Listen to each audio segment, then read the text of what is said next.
All right, greetings and salutations, movie lovers. It's Gilly, the critic of the Attic Review, ready to talk about Ready or Not. Ready or Not is a new horror comedy movie based off of a childhood game that we're all familiar with, hide and seek.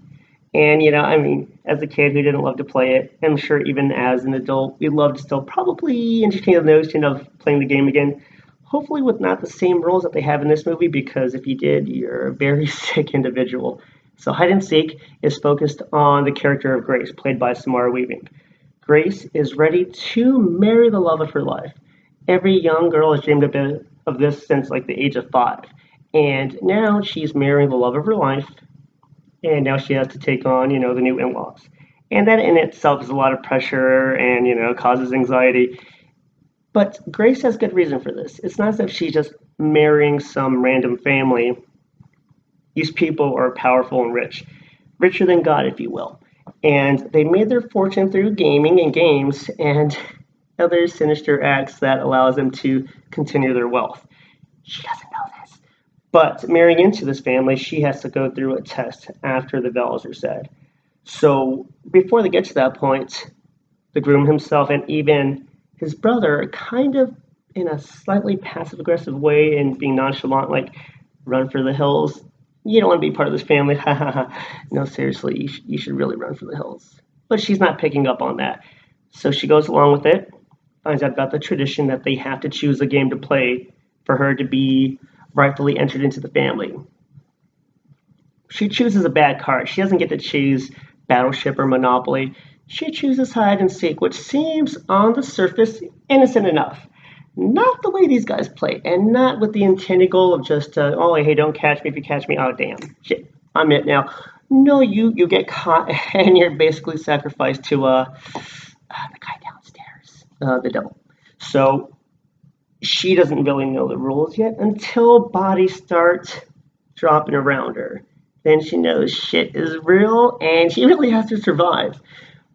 I'm going to leave it at that because I mean the plot itself is like, hey, you got to survive the night. A little bit more on the, underneath the surface of it all, but I'm going to let you, the viewer, enjoy it. So what I took away from this is I really, really love this movie.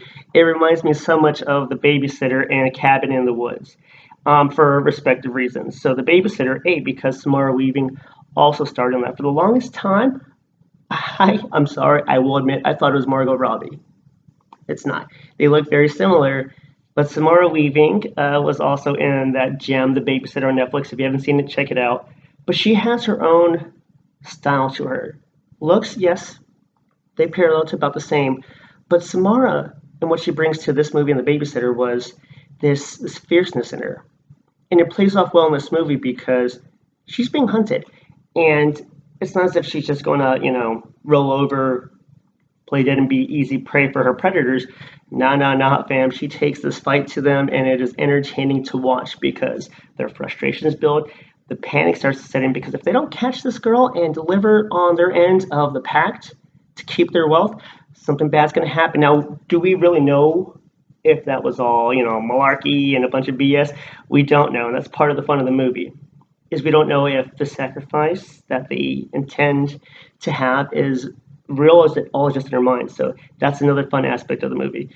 Another big star of this from OC fame. I'm sorry, I know I watched that show. I blame my sisters. If you're watching this, I blame you guys, even though I did enjoy the movie. But one of the main characters, Adam Brody, is in this movie as well.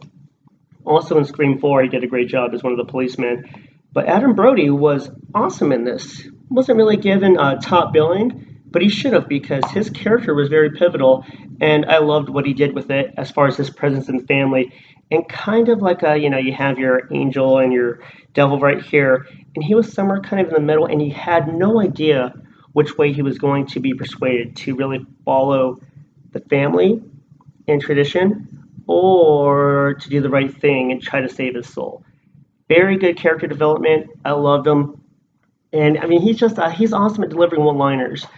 Normally, if you and I said these lines and whatever, but he says it with such charm that it's just like it makes you give an automatic grin to what he's saying. Also, big props to the set designers, of course, because that manner that they play in is great because I mean, who wants to just play in a rinky-dink house or I mean, I'm not nothing to take away from middle-class America in their homes. Awesome, probably great games of hide and seek going on, but the manner in which they play in, oh man, it is anesthetically pleasing. It's great. You want to go play.